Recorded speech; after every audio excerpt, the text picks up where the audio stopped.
ராதே கிருஷ்ணா. வணக்கம். நான் உங்கள் சிகியம்மா பேசுகிறேன். சிவபெருமானின் 64 திருவிளையாடல்களை தினம் ஒரு திருவிளையாடலாக பார்க்குறோம். அந்த வரிசையில் இன்றைக்கி 56வது திருவிளையாடல் இடைக்காடன் பிணக்கு தீர்த்த படலத்தை பற்றி பார்க்க போகிறோம். நேற்று சங்கத்தார் கழகம் தீர்த்த படலத்தை பற்றி பார்த்தோம். சரி, செண்பக பாண்டியனுக்கு அப்புறமேட்டு 16வது தலைமுறையாக குலேச பாண்டியன் அப்படிங்கிறவர் வராரு.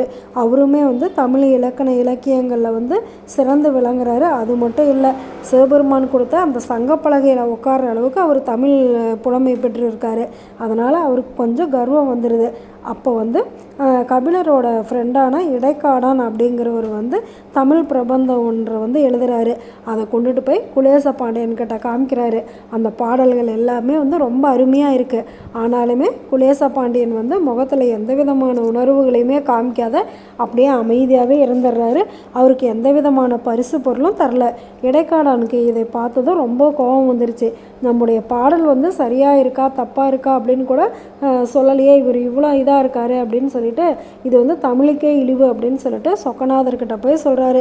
பார்ப்பார், உங்கள் ராஜா இந்த மாதிரி தமிழ் பாடலையே நல்லா இருக்கு நல்லா இல்லைன்னு எந்த இதுவுமே சொல்லாத பொறாம குணத்தோடு இருக்காரு அப்படின்னு சொல்லிட்டு அவர்கிட்ட புலம்பிட்டு அவர் பாட்டுக்கு போயிட்டார்.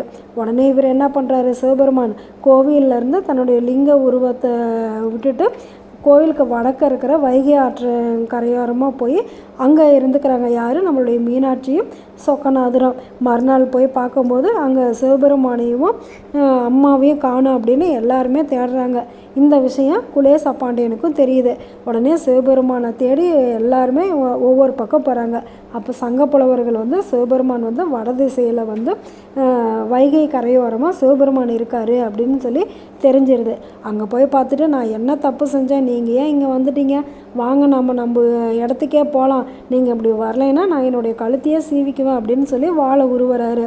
அப்போ சிவபெருமான் சொல்கிறாரு, இடைக்காடன் கொண்டுட்டு வந்த பாடல்கள் நீ சரியாக தப்பா அப்படின்னு கூட ஆராய்ச்சி பண்ணலை, அவனுடைய பாடல்களுக்கு நீ தகுந்த மரியாதை கொடுக்கல, இடைக்காடனுக்கு நீ செய்த அவமானம் தமிழுக்கு செஞ்சது, தமிழுக்கு நீ ஒரு அவமானம் செஞ்சேன்னா அது எனக்கே செஞ்ச மாதிரி அப்படின்னு சொல்லி சிவபெருமான் சொல்கிறாரு.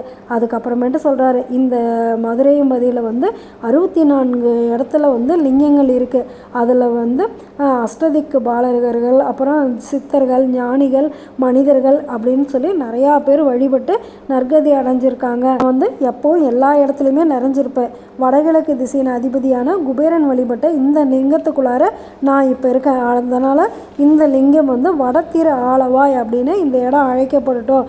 நீ இடைக்காடனை கூப்பிட்டு அவனுடைய பாடல்களுக்கு தகுந்த மரியாதை கொடு அப்படின்னு சொல்கிறாரு. சிவபெருமான் இதிலேருந்து என்ன சொல்கிறாரு, தமிழுக்கு ஒரு அவமானம் அப்படின்னாக்கா அது சிவபெருமானுக்கே நடந்ததாக சொல்கிறாரு.